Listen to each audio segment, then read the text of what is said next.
Hope everyone's doing well. What I'm going to try to do is go over session one of the English Language Arts Practice LEAP packet that we sent home. Session one is a literary analysis task, which we went over in class. And you know, a literary analysis task is when you have to read 2 to 3 selections from some form of literature. Usually it's a narrative, occasionally it's a poem.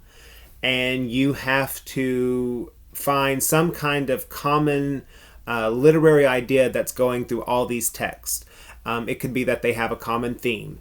It could be looking at author's point of view. It could be looking at narrator's point of view. And they'll let you know what you're supposed to find. They're going to let you know what kind of literary idea you're going to have to work with. And they do that in session one. If you look at the directions on page 4 at the top, it says, "Today you will analyze a passage from Where the Red Fern Grows and the poem The Lighthouse Lamp. As you read these texts, you will gather information and answer questions about the narrator's point of view so you can write an essay." They let you know right there. You're looking at the narrator's point of view. It's not the author's point of view. The narrator's point of view, that means whoever is telling the story, whatever voice is telling the story in these texts, that's what you need to look at, and that's what you're going to have to use when you have to write your essay. So we're going to start with Where the Red Fern Grows. It says, "I shouted as loud as I could. 'Over here! I need help! My dog is drowning!' I waited for an answer. All I could hear were the cries of little Anne. Again I hollered, 'Over here! Over on the bank! Can you see my light? I need help! Please hurry!' I held my breath, waiting for an answering shout. I shivered from the freezing cold of my wet shoes and overalls. A straining silence settled over the river. A feathery rustle swished by in the blackness. A flock of low-flying ducks had been disturbed by my loud shouts. I strained my ears for some sound. Now and then I could hear the lapping slap of the ice-cold water as it swirled its way through the trough. I glanced to little Anne. She was still holding on, but I saw her paws were almost at the edge. I knew her time was short. I couldn't figure out what I had heard. The sound was made by metal striking metal, but what was it? What could have caused it? I looked at my axe. It couldn't have made the sound as it was too close to me. The noise had come from out in the river. When I looked at my lantern, I knew that it had made the strange sound. I had left the handle standing straight up when I had taken the pole away. Now it was down. For some unknown reason, the stiff wire handle had twisted in the sockets and dropped. As it had fallen, it had struck the metal frame, making the sharp metallic sound I had heard. As I stared at the yellow glow of my light, the last bit of hope faded away. I closed my eyes, intending to pray again for the help I so desperately needed. Then, like a blinding red flash, the message of the lantern bored its way into my brain. There was my miracle. There was the way to save my little dog. In the metallic sound I had heard were my instructions. They were so plain I couldn't help but understand them. The bright yellow flame started flickering and dancing. It seemed to be saying, "Hurry, you know what to do." Faster than I had ever moved in my life, I went to work.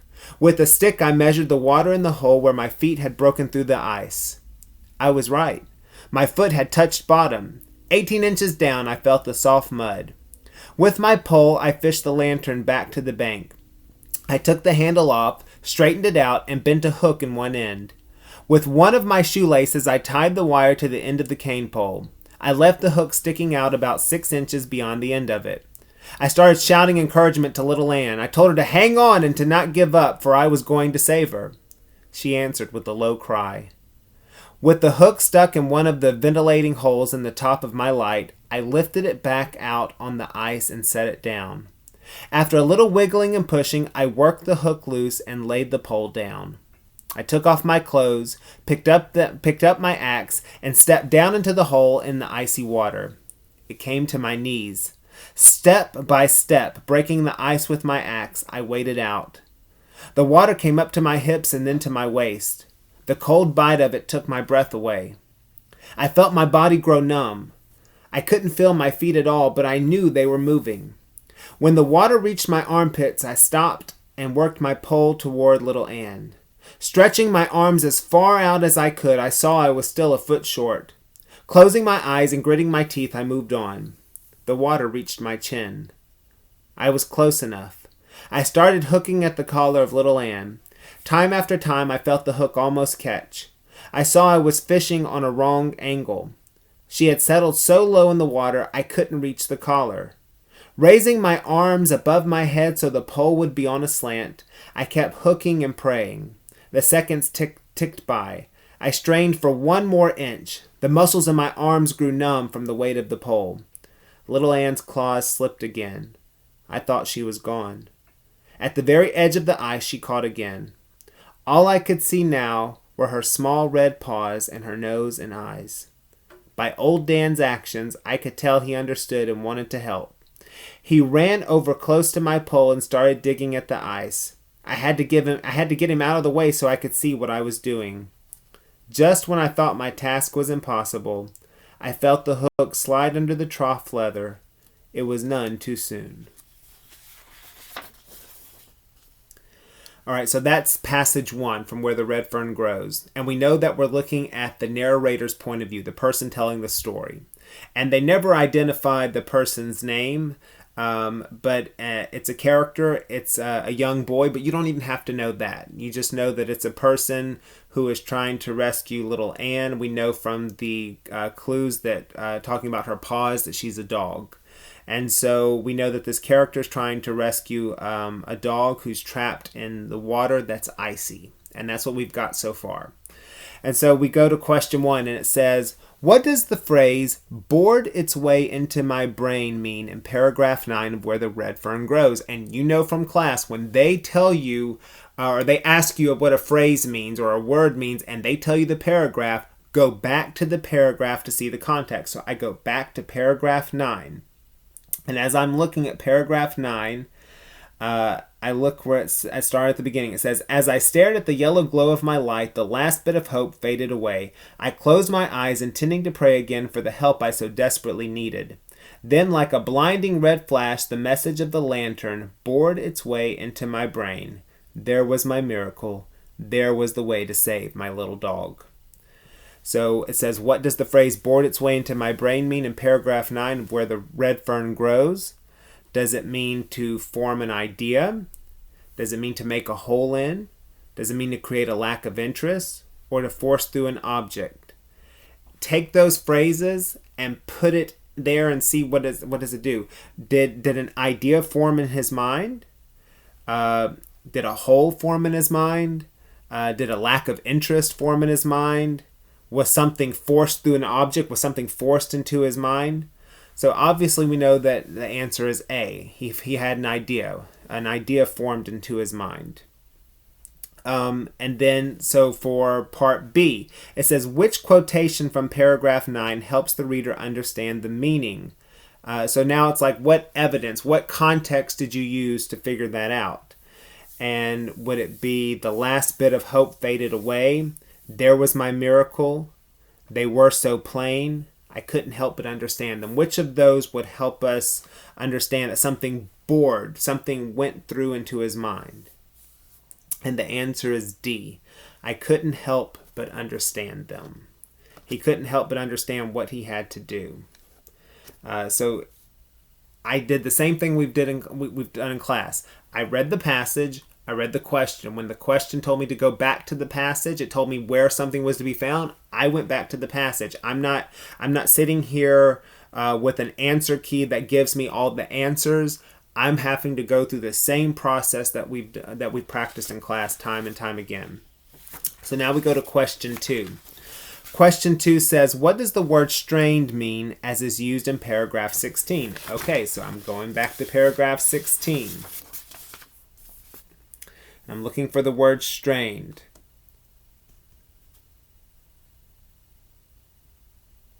So it's the scene where he's got his hands raised and he's trying to latch on to little Anne's collar. And it says, the seconds ticked by. I strained for one more inch. The arms and my muscles grew numb from the weight of the pole.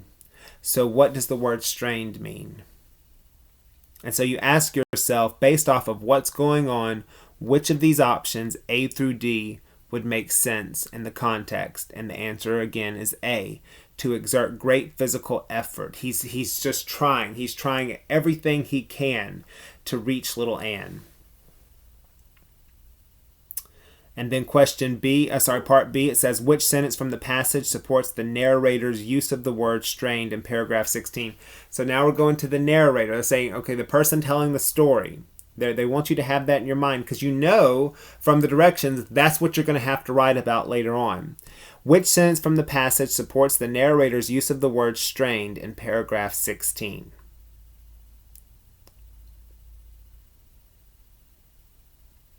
They do something really interesting.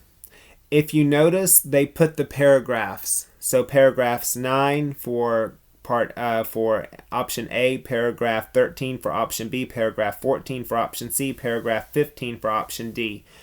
Well, if I'm looking at something from paragraph 16, I'm probably looking for something a little bit close to that paragraph. And so they're asking, okay, for which of these shows straining? Which of these shows straining? And what's he straining? What's he trying to do? He's trying to reach. And so we know that the answer is D. Stretching my arms as far as I could, I saw I was still a foot short. This is one of those times where it's much better to be teaching in a room full of students who have answered these so we can see what our thought process is. But so far, if you're keeping up for question 1, the answers are A for part 1 and D for part B. Let's start over. I'm confusing myself. So far we've done questions 1 and 2. They each have a part A and a part B. And part A for both of those questions, the answer is A. For part B, for both of those questions, the answer is D. All right, so now we're going to question 3.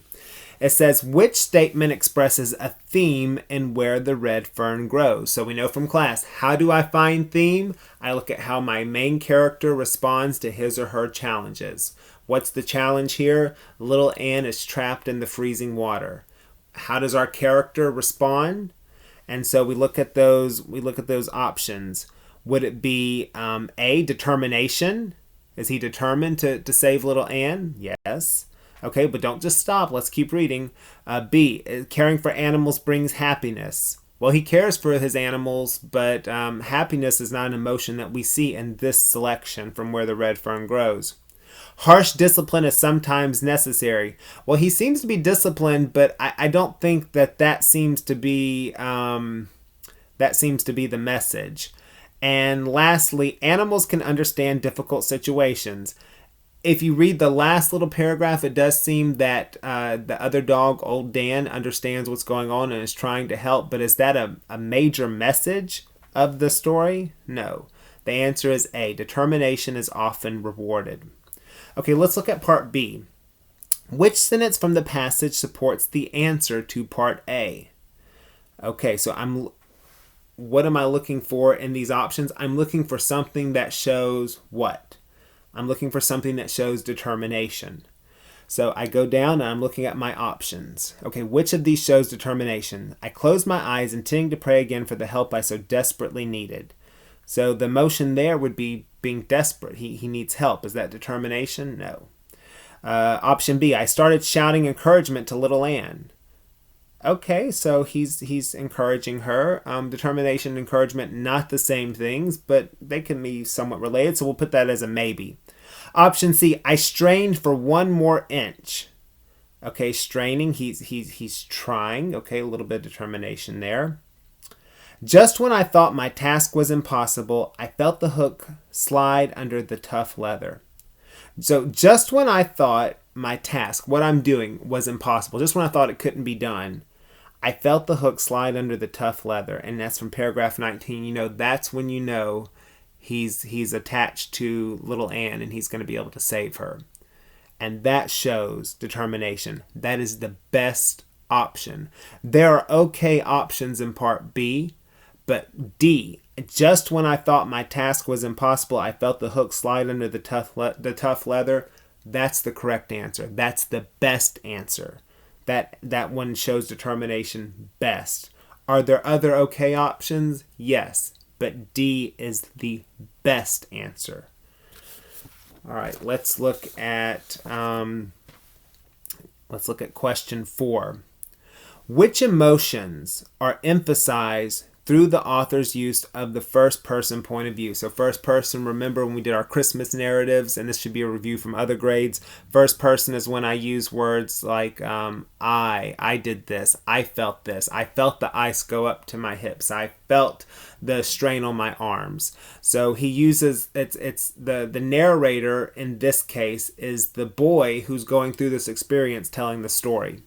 So which emotions are emphasized through the author's use? So which ones? So there's different emotions. It's not just one. They give you two different emotions in each option, and you need to see if they match up. Frightened but driven. Okay, every year my students, when we used to go to the computer lab and we would have this selection, they would always ask me what driven meant. Frightened but driven. So frightened, we know, means to be afraid, to be scared. Driven would be a synonym for determination, to be determined.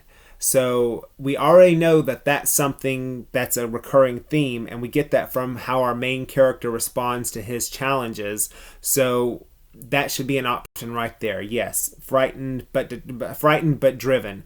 And a lot of times students get this wrong because they don't know what the word driven means. So that's something I wish they wouldn't have on there, because I understand when I was in 5th grade, maybe I would know what driven meant, maybe I wouldn't.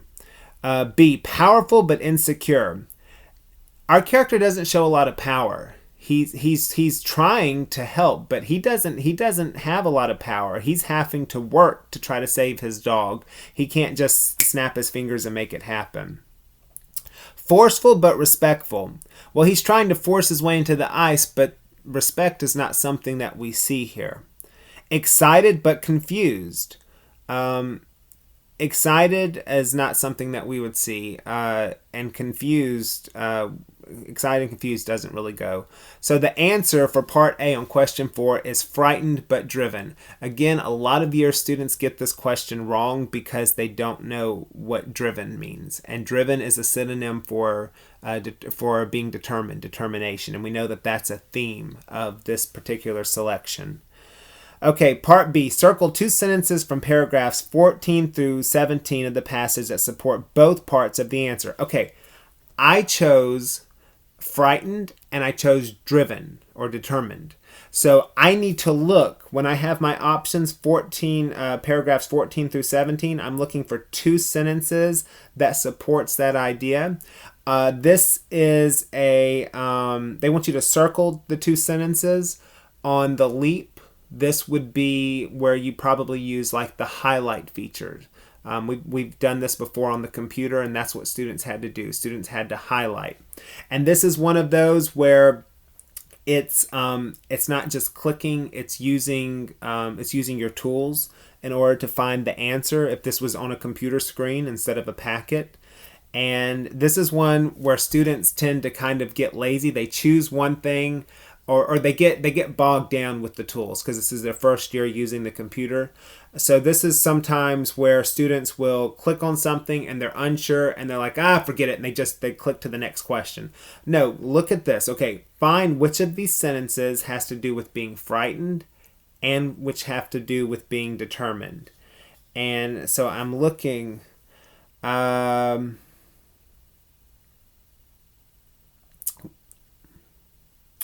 I took off my clothes, picked up my axe, and stepped down into the hole in the icy water. It came to my knees. Step by step, breaking the ice, I waded out.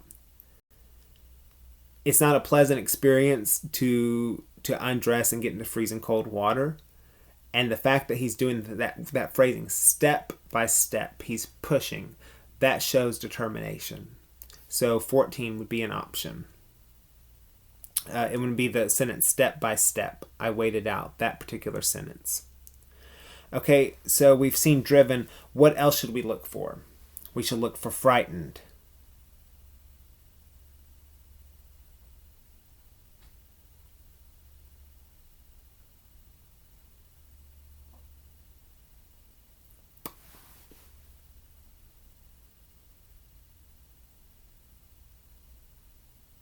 Okay, so it's going to be in the section on paragraph 15.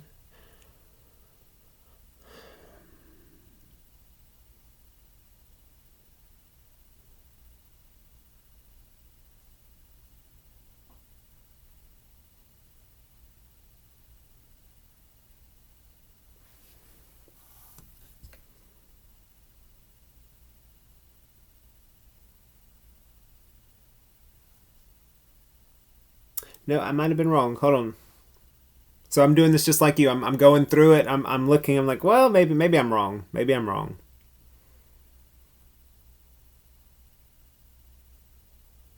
So I'm looking for frightened but driven. Okay, so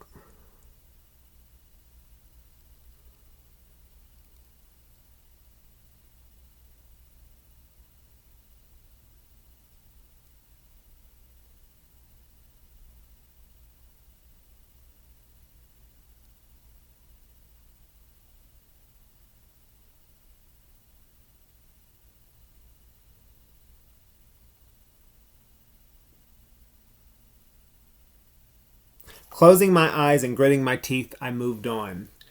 Closing my eyes and gritting my teeth. So he's closing his eyes and he's doing this and he keeps going. So even more than step by step, that would show driven. Closing his eyes. Why is he closing his eyes? Because it's painful.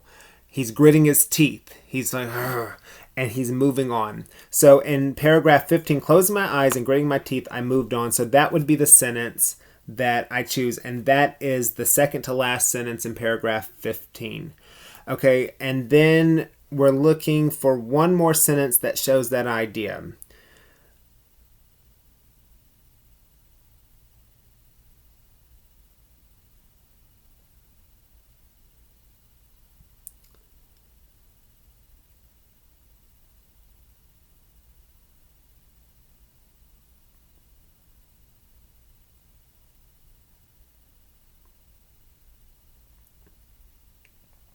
I'm thinking that they're wanting the sentence, raising my arms above my head so the pole would be on a slant. I kept hooking and praying.